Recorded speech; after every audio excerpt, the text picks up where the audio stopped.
is the Big 12 in financial trouble? And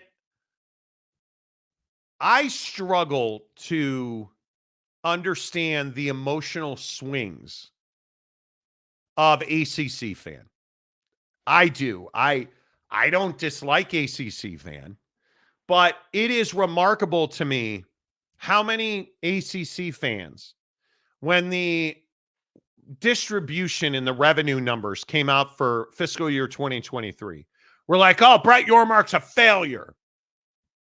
So let me get this right. Brett Yormark, who just took over as the commissioner of the Big 12, in August of 2022, he hasn't even been there 2 years, and he's a failure. Never mind that one of the first moves he made was to bring ticket sales in-house into the conference. What was their biggest revenue bump? Ticket sales. And the process of selling tickets in the Big 12, they no longer had to pay third-party fees, so they made more money on that.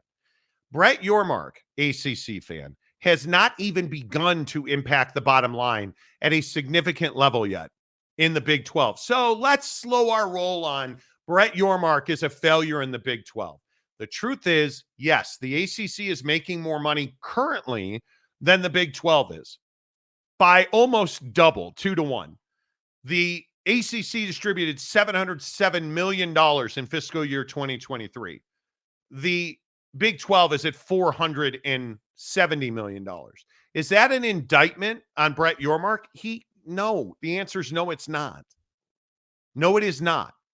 Because Brett Yormark, it takes you a minimum of 18 months to really affect change financially. And I don't think there's any question he's done that. I don't think, if you watch the Arizona Board of Regents meeting last week, if you listen to him speak, if you're at Big 12 Media Day, the guy has an absolute gravitational hold on this conference. Everybody is behind him. This idea that somehow, some way, the ACC is in better financial position than the Big 12 is,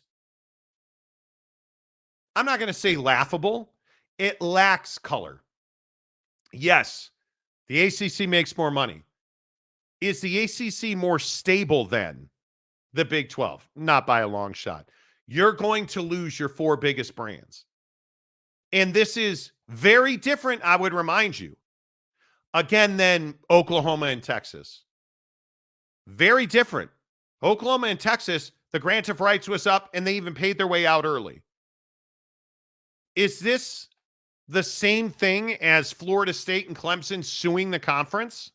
Is this the same thing as Duke and North Carolina, and then 6 other universities in your conference trying to get on board and break the grant of rights? I'm going to say that's absolutely not the case.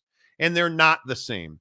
Anybody selling you a bill of goods that the ACC somehow is on better footing than the Big 12 is either trolling you or just doesn't know what they're talking about. Has the ACC performed better on the court and the field? They have. There's no question about that. It's why we talk about on this show all the time that the Big 12 is lacking a powerhouse, a blue blood, a brand in college football. Well, we're about to find out if they have that, because my suspicion is they do, and it's going to emerge this year. It's why we talk about on this show all the time that you see why Mike Gundy is such a resounding disappointment at Oklahoma State, because the Big 12 doesn't have a football brand. The ACC's got many. Now, is the Big 12 a better basketball conference? I don't even think it's close. It's a far better basketball conference, in my opinion, than any other conference in the country. Does that automatically mean guns up and let's go to war with ACC fans? It does not. The ACC is a fine basketball product. That doesn't mean that it's bigger and better and badder than everybody else, because I think you're going to find people will tell you in the ACC they're the best. The problem is, get outside of your echo chamber in the ACC and find somebody who truly believes that the Big 12 is somehow in financial peril or on the verge of collapse, or the basketball conference sucks, because it doesn't. In my opinion, I think it's a bunch of hooey that the ACC is somehow in better foundationally than the Big 12. And I don't know how to break this to you. Where we are in college sports now has almost nothing to do with what you've done in the past. Almost nothing. It is how are you set up to go forward? And there is no doubt that when it comes to football and when it comes to basketball, the Big 12 is in very, very good hands. What commissioner do you want, by the way? You want the guy running the ACC or the guy running the Big 12? Because, Jake, I don't even think that's a conversation. I don't think it is either. And I think Brett Yormark knows how to make money and he knows how to keep his conference healthy. And I think that, that's exactly why he was brought in to do this job, because he understands business. He understands, the options that they potentially have that would make them money outside of just the games themselves. That's why I think, Brett Yormark was one of the leading voices in, this logos on the field thing and like all these different initiatives that, college football has kind of gone through now. Whether it be the rev share stuff or like there's a lot of different angles, obviously. But the point is that, while the Big 12 may not have the biggest brand in the country, I think the Big 12 is very much a conference that is all moving in the same direction. They're in alignment. They're all trying to get the same thing done. And I don't think we can say that for the ACC. I think the ACC is very divided. It's very split. And depending on what school you're at, you want different outcomes and results. And I think that's where conferences start to die, when you have different schools looking to do different things and feeling like they've been slighted. And that's what the ACC is dealing with. The Big 12, maybe it's not making $100 million a year per school, and it's not like top of the mountain in revenue or whatever. But I don't think that's a fair ask. I think if you put them on scale, they're doing just fine. And that's why I think it's so imperative for schools like Utah, and more imperative for Oklahoma State to get the damn job done. Like, go to the college football playoff, win one college football playoff game. If you do that, you had a great season in the Big 12, in my opinion. Like, I legitimately think that should be the success bar in football. Was the Big 12 able to go out and win a college football playoff game? Because until that starts happening on a regular basis, you are not going to make the money you should make. You got to go out and win those ball games to get the extra shares and to make the money and to fortify your conference financially. So are they struggling?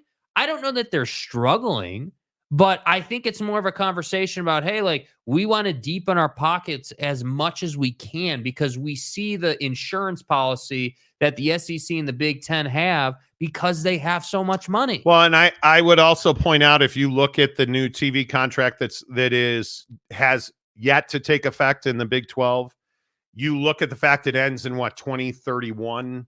You're going to do 2 new deals before the ACC ever even does one. I think the Super League obviously changes that discussion. But you look at Brett Yormark and evaluate the job he's done.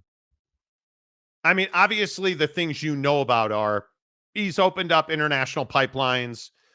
He has grown the basketball and football revenue machine because he split them off into different operations, which is now the blueprint for most conferences who have followed suit. Brett Yormark has been such a miserable failure that now everybody's doing what he did when he got to the Big 12.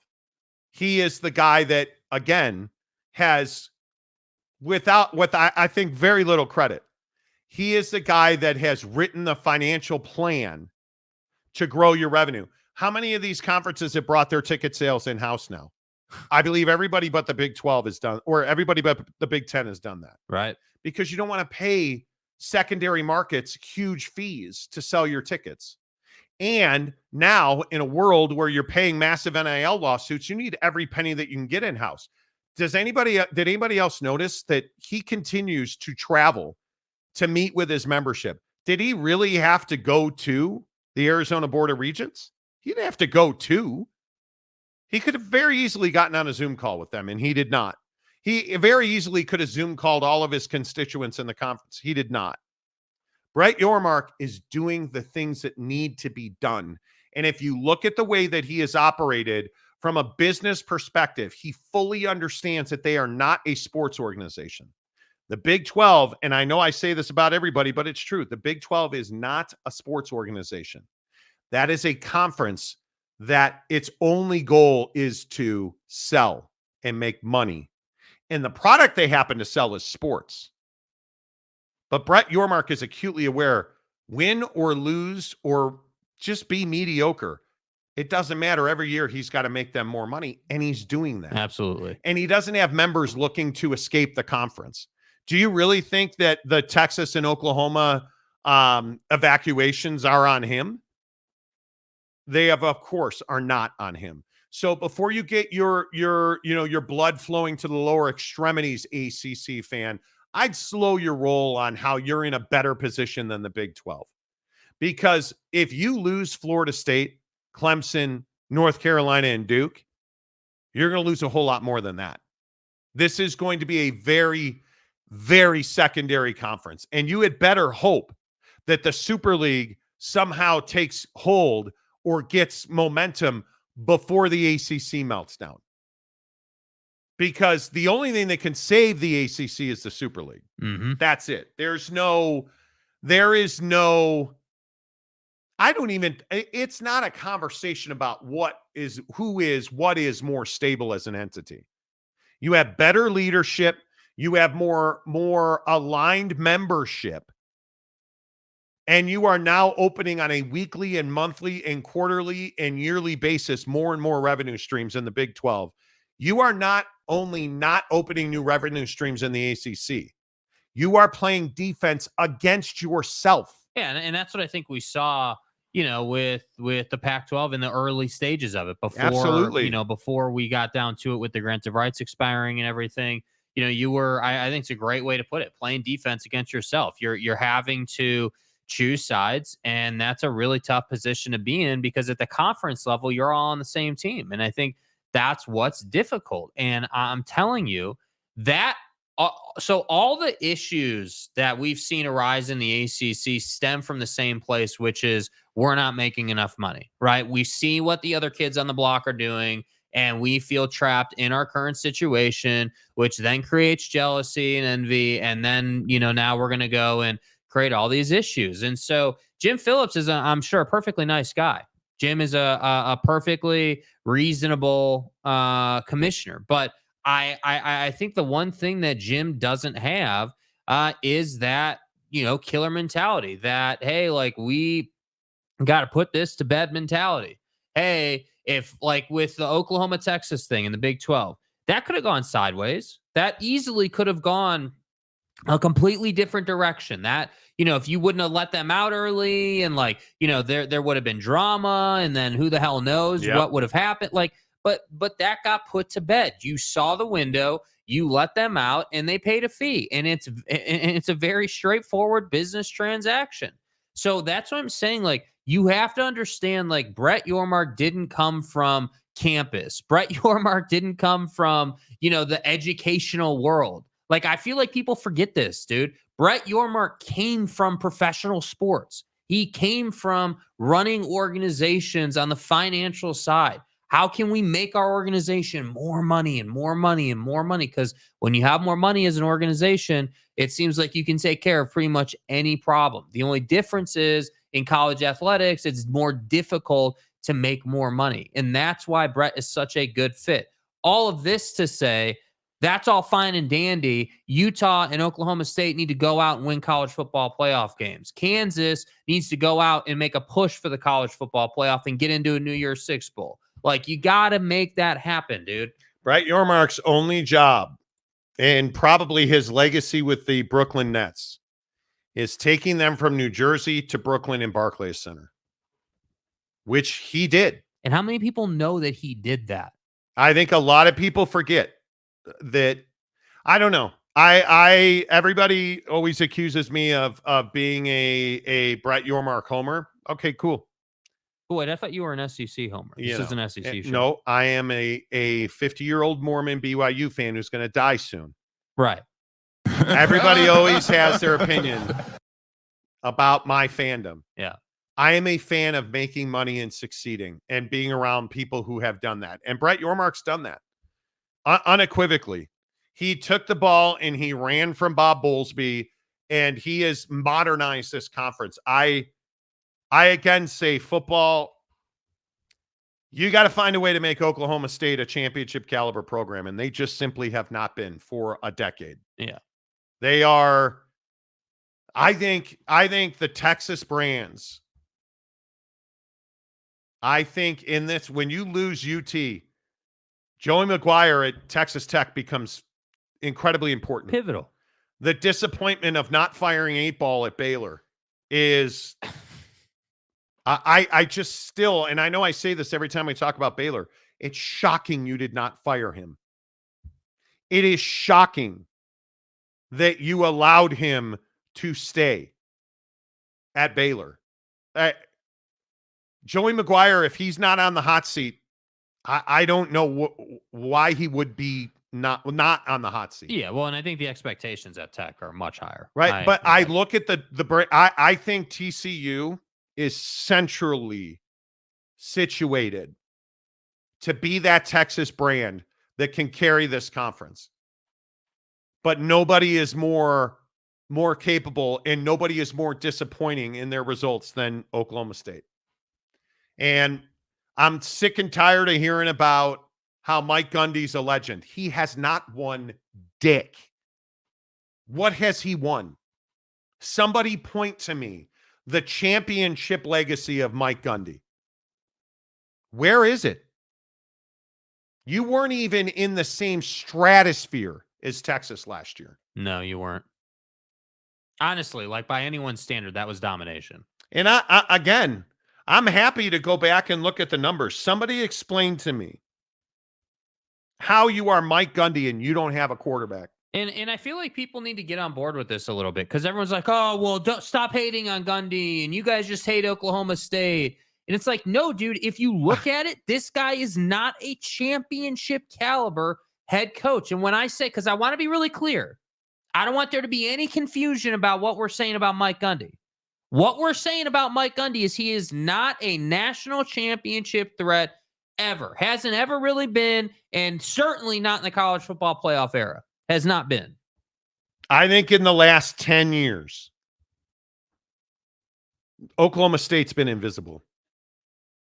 And all you guys, all you hyenas want to do is, well, Texas isn't back. And that's your biggest problem, isn't it? All you want to do is hate on Texas. All you want to do, Mike Gundy and Cowboy Nation, is you want to talk about Oklahoma. And you want to talk about how, hey, you know, Bethlehem's not that important. And no, we're not. Dude, get the hell out of here with that.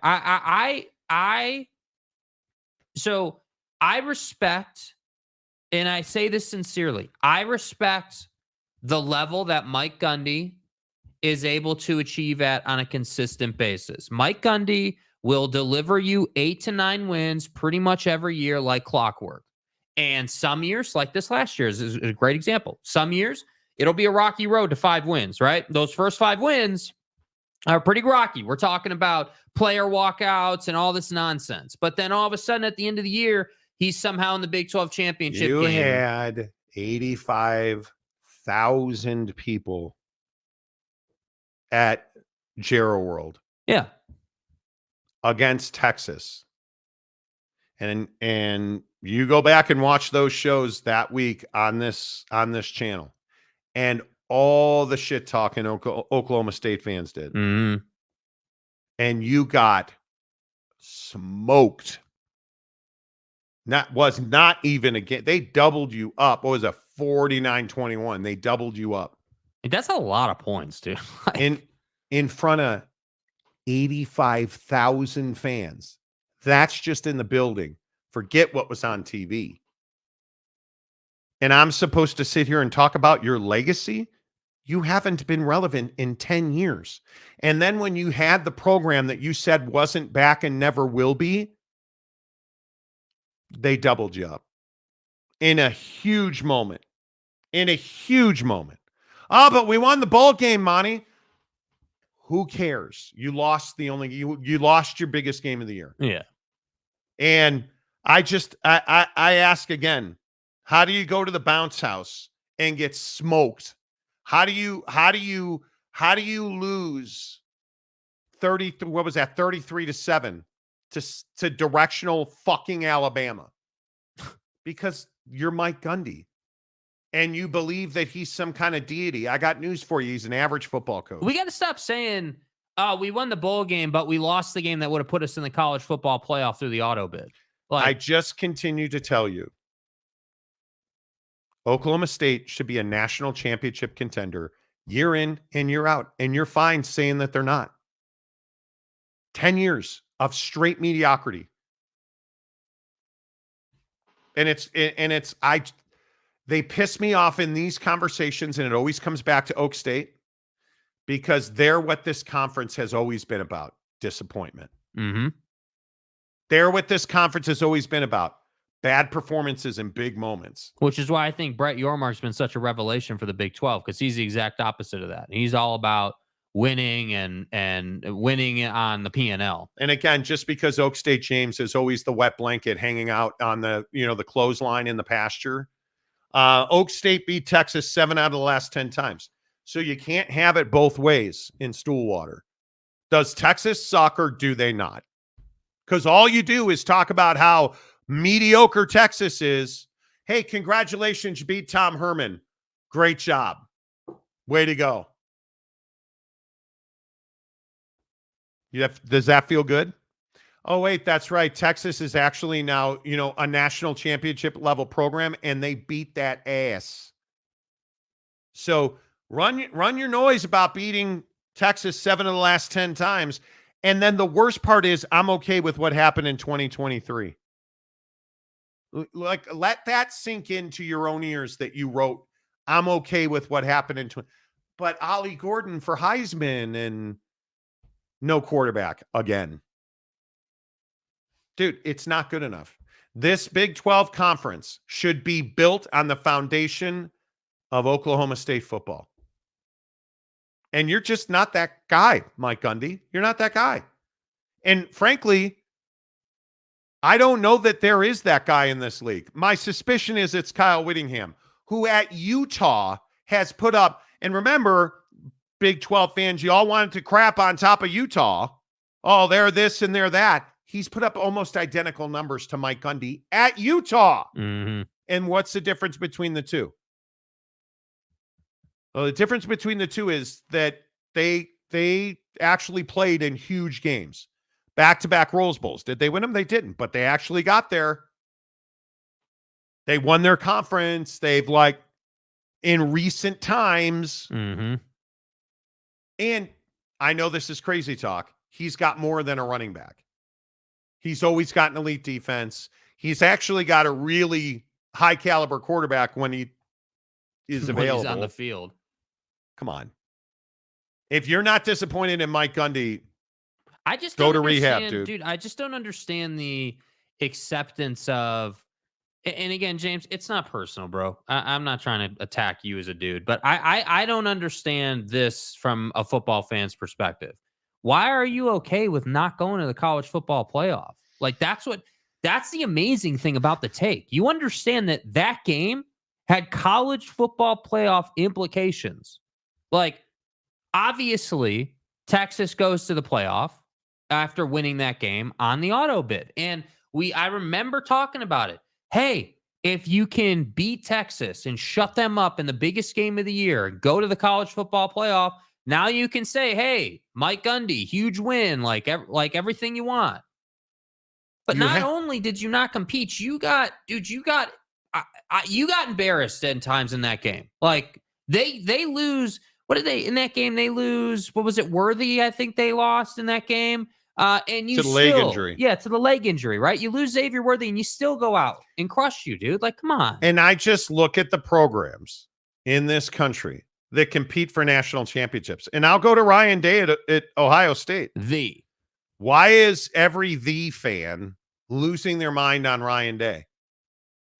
Because the guy's an elite coach who went to a national championship and lost. Nick Saban beat that air. Mm-hmm. But it's not good enough because at Ohio State, much like the Lakers, there's only one job you have every year: to win the national championship. You had expectations to beat Michigan. Have expectations. Yearly.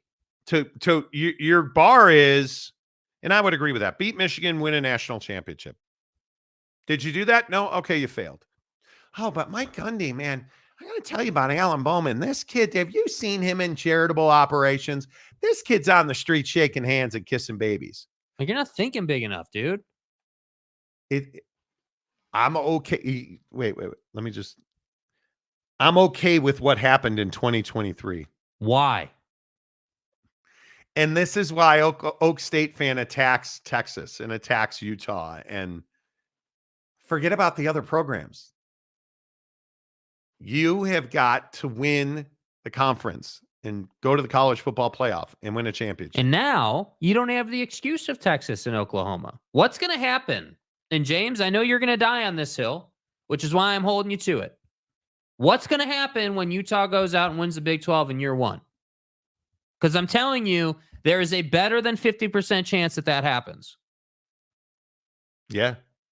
And all I can say is Kyle Whittingham has never had his players threaten to boycott his team. Let's not forget that. You know, it's fine.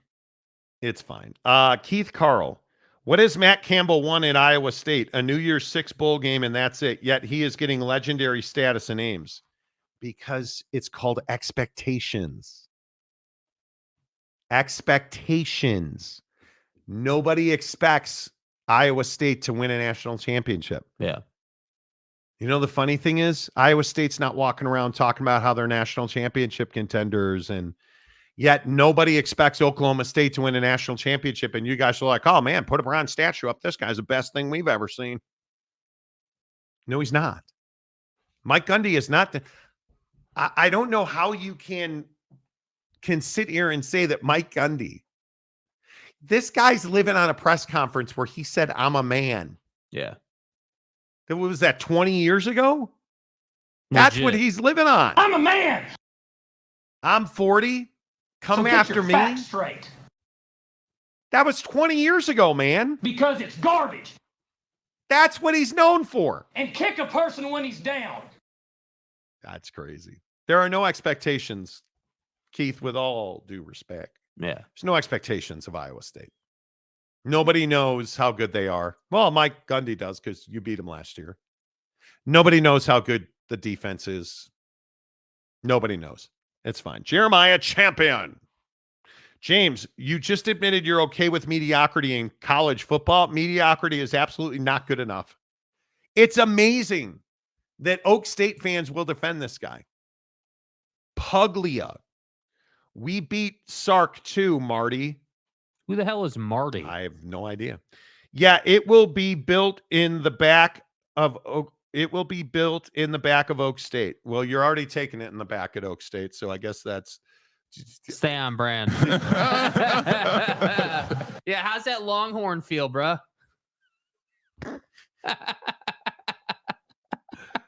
Alpha Buckeye must be Michigan, and Day isn't doing it. Truth. Well, that's the thing. Like, That's I remember why so many people want him fired. Dude, I remember that post-game press conference after the Michigan loss. We asked the question on the show, will Ryan Day get fired? Because, you know, I think it's a legitimate question. And I still to this day believe the only reason he still has his job is because we all know what Jimbo did at Michigan. We all know what Jimmy Boy did to go ahead and get that advantage. And I really do believe that's why the folks at Ohio State kept Ryan Day and didn't fire him and moved to the next guy. Puglia. Utah, bigger budget, no blue blood now or away. Wait, so did you just compare?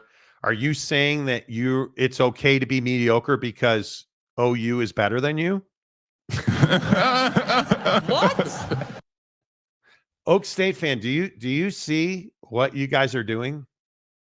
Oh, Monty, it's okay that we're shitty every year because Oklahoma carries the water in this town. Well, Lincoln's still there, right? Oh. Bro, you guys said, so what is it? You care about Oklahoma or you don't care about Bedlam? Oh, well, Bedlam's nothing. Bedlam's, then why is your mediocre ass sitting up on the podium crying last year after you beat him? Oh, it's for the players and the crowd. And our fans. Oh, God. What an incredible game. Marty, we just beat Oklahoma. Marty. Utah, bigger budget, no blue blood an hour away in a worse conference. Hey, I got news for you. The Pac-12, as far as football goes, was a superior conference to the Big 12. Not better. Not our opinion, dude. That is a universally accepted fact. Not better. Universally accepted. They are a superior football conference. Facts. Are you out of your mind? Are you? Washington just played for a national championship. Are you out of your mind? Dude, this is what I mean. I don't know if you guys put this much effort into holding Michael Gundy accountable, you would be in a much better place. James, I know that 20 of 22 starters are back. Now we're going to talk about how is Mike Gundy, has he won enough? Is Mike Gundy the god that you make him out to be? I don't give a shit about 20 of 22 starters coming back. The problem? Nobody cares. We're not talking about 20 of 22 starters coming back. He has not won. This conference is not as good as it should be because Mike Gundy has not won. That's what my point is. Like, what is the confusing part of this? You should be upset that 20 of 22 are back because they put up whatever they put up last year, 10 wins or 9 wins. Name a school that's won more. Well, I think we could easily do that with Oklahoma. I think if you go across this country, would you rather be Ohio State football or Oak State football? I'd rather be Ohio State. Would you rather be, I don't know, fucking Alabama? All SRT in Athens? Are you out of your mind? Oh, God. Hell, I'd rather be the SIP, dude. Name a school that's won more? Guy, you have dynasties happening. What do you mean? Name a school. Oh, my God. You guys wear me out. Dude. What a clown. Okay.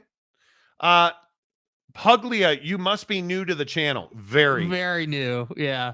It's crazy to me. And that's Puglia, I appreciate you admitting defeat. Anytime someone stops trying to make valid points or what they think is valid points and resorts to name calling, you've given in. So take a seat. You can't say I'm okay with what happened against Texas in 2023 and then say name a program that's won more. Name a program that's unbelievable to me. That I can point to multiple, it's wild. It's you've never played. Mike Gundy has never been in a position at Oak State where you're like, oh yeah, they're going to win a national championship. Oh man. Yet you treat this guy like he's bulletproof. How is it? Does anybody care about winning in the regular season? I don't care. I'm not here for the regular season. The one-off, and as a Notre Dame fan, trust me, do I know about this better than anybody? The one-off, hey, Manti Te'o's girlfriend died, so we lost to Alabama.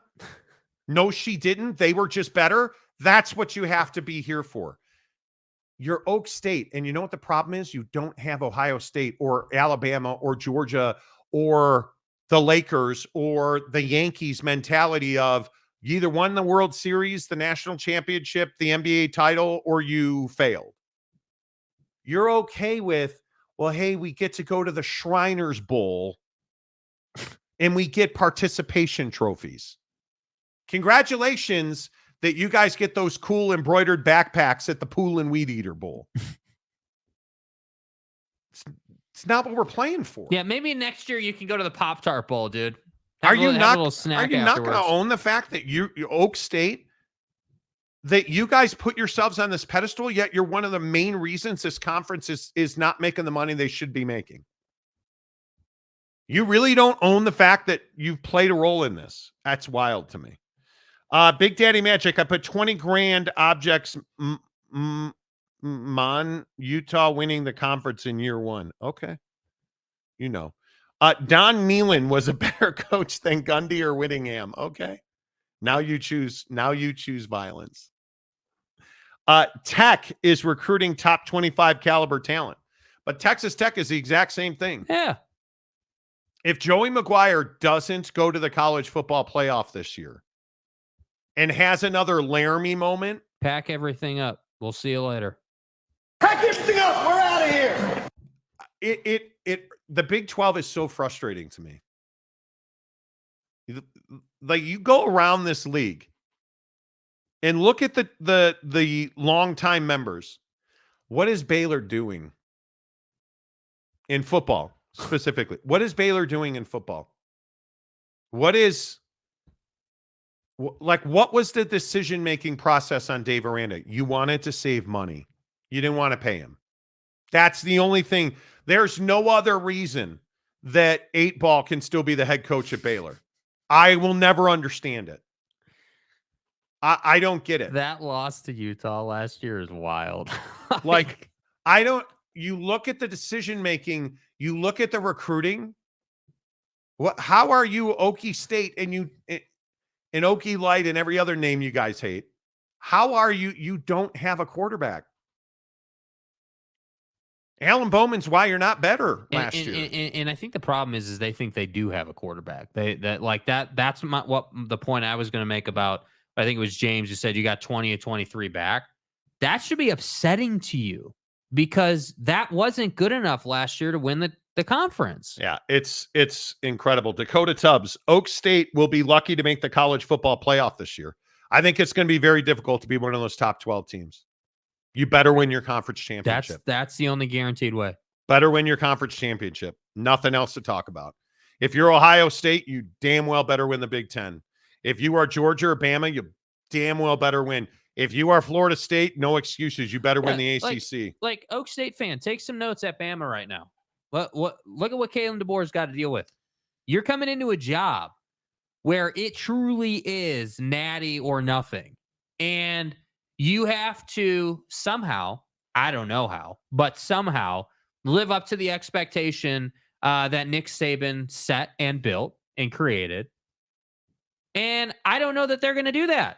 Honestly, we've never seen it before. We have not seen this situation truly play out, in my opinion, in college football, where you have this Titan who's been doing it for like 20 years or whatever he did it for, 15 years, however long it was at Alabama.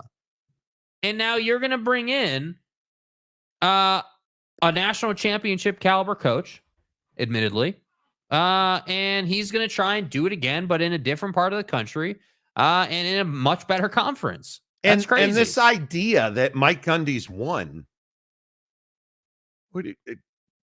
Oklahoma's got 7 conference championships since you won your last one in 2011. What do you mean no other team in the country has done what Oklahoma State has done? Oklahoma has. In your own conference, Oklahoma has. I don't what does that mean? Dude, you drug use is a very serious thing and you should get help. Yeah. You should get help. It's okay, it's a hell of a drug to me. You can try to back that up with fact. I probably won't read your comment because this is one of the dumbest things I've ever heard. Yeah. Oklahoma's got 7 conference championships since you last won one. 7. And no other team's done what you've done? No, nobody else has been as disappointing as you are. That's a very good point.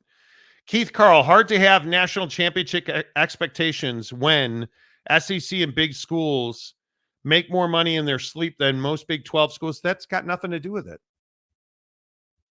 What does it, we can all sit here and fantasize about how NIL is changing the game. Who's talking about going forward? We've been talking about what's happened in the recent past. And I keep trying to tell you, we can sit here and keep making excuses about NIL and collectives, and what does that mean to Oklahoma, who's got 7 conference championships since Oak State won their last one? Since Iowa State, since TCU, since Did Oklahoma whine and complain about NIL? You're part of the reason that Oklahoma and Texas are in the SEC. I mean, that's Because just facts, dude. The Yeah. SEC has won. They've got multiple dynasties. You've got none. And Lincoln's a big part of that. Obviously, it's great you got there. Would have been nice you won a few, right? But the Yeah, bottom but at least line with is Lincoln, he was getting there. the bottom line is the SEC and the Big 10 have won. Let's stop making excuses about NIL and Georgia, Bama, Ohio State have been there. They've had dynasties. Hell, again, Ryan Day, who I affectionately call Lloyd Carr, has been there and lost, but at least he's been there. Yeah. And he's on the hot seat. He knows he's got to do it this year. So what did he do? He went and got Chip Kelly to be his offensive coordinator. And then he went and transformed his roster. Oh, but we got 20 and 22 starters back. Okay, where's Will Howard then? Where's your big time? Oh, that's right. Mike Gundy doesn't like the transfer portal. That's right. Good call. 20 and 22 back. You keep living on that, dude. And I say this every time James says this. You don't want 20 and 22 back. What does every really good head coach in college football do Roll it after over every season? every year. Lop off the bottom 25% of your roster. They're gone. Every year. Get them out of here. Because if you don't get them out of here and you have 20 and 22 starters back, they're comfortable. They're not hungry. you had better win the conference this year. What's your excuse going to be? At least Oak State, James, at least, if you don't win the Big 12 championship this year, should Mike Gundy resign or be fired? What excuse are you going to make? Because, Ollie Gordon got hurt. What? You don't have another running back? Yeah, maybe not the caliber of an Ollie Gordon. You don't have another running back. No, because you don't lop off the bottom 25% of your roster and backfill. And this is the Deion Sanders argument. Mm-hmm. Well, Deion, nobody likes Deion. Okay, well, he lopped off the bottom 85% of his roster and quadrupled their wins. And then this year, while everybody's busy talking about his kid's bankruptcy, all that cat's done is gone out and shored up his offensive and defensive lines and plugged his biggest holes. Now, has he lost some? Absolutely, he's lost some. Has he had controversy? He has. But is there anybody? I would be shocked if Colorado didn't go to a bowl game. 6 wins is their minimum bar this year. Going to a bowl game. I would not be shocked if they won 7, 8 games. Because you have to bring in new talent, which he's doing. And you look around the conference, if Kyle Whittingham, who is as set in his ways as anybody, is willing to go out and use the portal and embrace NIL, every one of his players, I believe, is driving, what, a Dodge Ram? Yeah. It's a Ram, not a Dodge, Monty. I believe every one of his players is driving a Ram pickup truck. Mm-hmm. You either evolve or you're dead. Yeah. And Mike Gundy is not evolved. Period. It's wild to me that we can sit here and we can stand on business that you got 20 and 22 back. That's not necessarily a good thing. UW fan Jim, the bottom 25 are not starters, 22. No, but here's the thing. You have to bring in guys because of the transfer portal. You have to bring in guys who will push your starters for their jobs. So now and I know this is probably groundbreaking, lop off the bottom 25% of your roster. You backfill 50% of that 25% through the portal. Not even 5-star guys in the portal. You might get one of those every other year. 3-star portal guys. Are 3-star guys in the portal better than the bottom 25% of your roster? They are. And now all of a sudden, your 2 deep is now 3 deep. And so you're a better team. But when you bring back 20 and 22 starters and everybody's like, oh man, am I the only one who thinks that like Oklahoma State should have a better starting quarterback? You have one of the best running backs in the country. You just need to be serviceable throwing the football.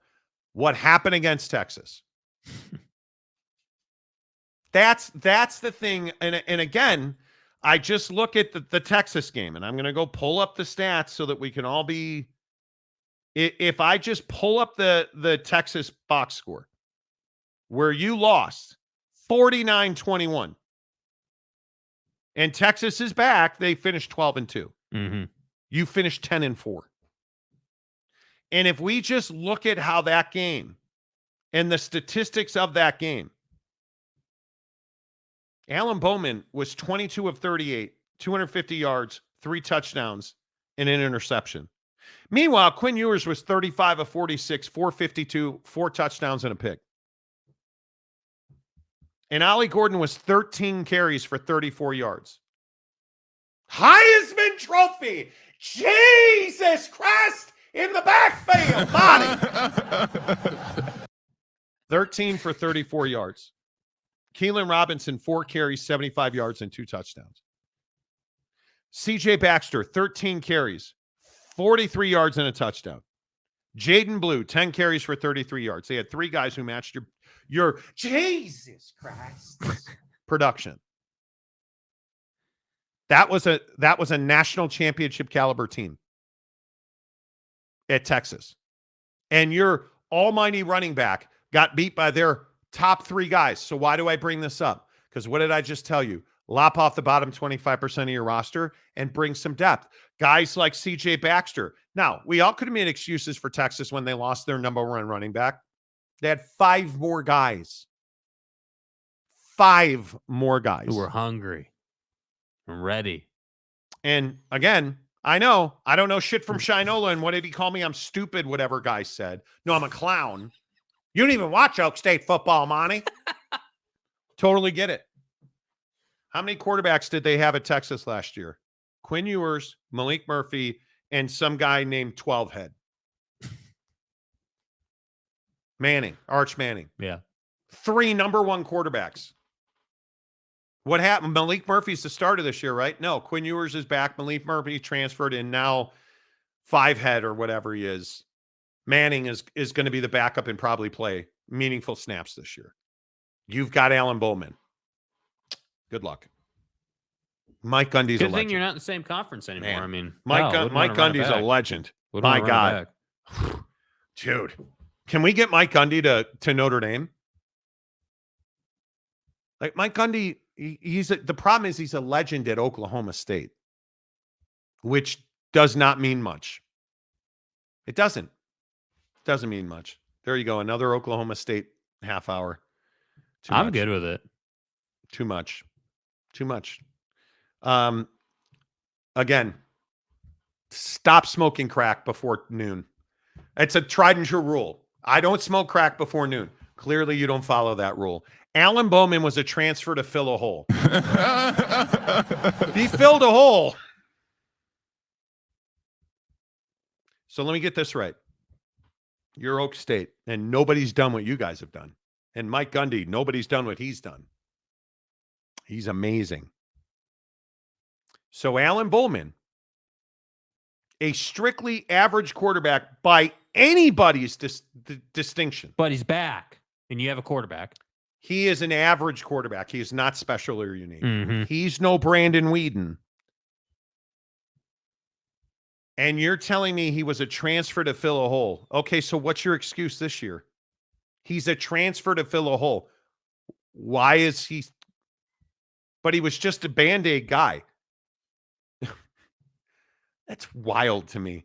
Alan Bowman did transfer in. Oh, Gundy doesn't use the portal.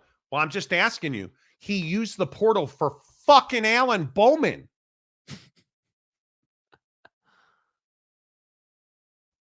Hello? Did he use the transfer portal for Gabriel? Did he use, like, how many? For Will Howard? What, Will Howard's phone was busy that day? Ohio State, their coach, his job is on the line. He got fucking Will Howard. And you're still on Alan Bowman. Oh, Mike Gundy doesn't use a portal, but he got Alan Bowman, asshole. Okay, well, is Alan Bowman like something to brag about? Is that a win? Are you out of your mind? Alan Bowman's something to stand on business with. Alan Bowman, my God, uses the portal. You're crazy. You're proving my point. You're proving my point. And he said, exactly. Well, I hope 4-star Rangel or Flores will replace him. Remember when Flores last year, Oak State James was up in the crib talking about, oh, Flores, what you guys want? Dude. Alan Bowman's just here to tighten Ollie's chin strap. Because I got to tell you, Flores is coming in here and winning. Heisman, not enough. National championship, not enough. Stay hard. He's going to win the Doak, the Outland, the your mom's panties. Like, he's getting it all, dude. Stay hard. What happened? What happened? Oh, Alan Bowman's still the starter. I don't know. I don't know if I don't quite know how to answer that, to be honest. You know, it's wild to me. All right, because we only have a few minutes left. Jake wants to talk about Scotty Scheffler being the greatest professional athlete. Yeah. And we still have not gotten a Dan Hurley update. Nope. I'm waiting. I'm on Woj. I'm on Woj watch. We're on Woj watch. Yeah. I'm sure that this'll happen at like 2:00 Pacific, right in the middle of the dead period of the day. The recruiting dead period. Oh, it's always a recruiting dead period. Oh, That's every day. We should just go to. Let's skip Scotty. Let's just go to food.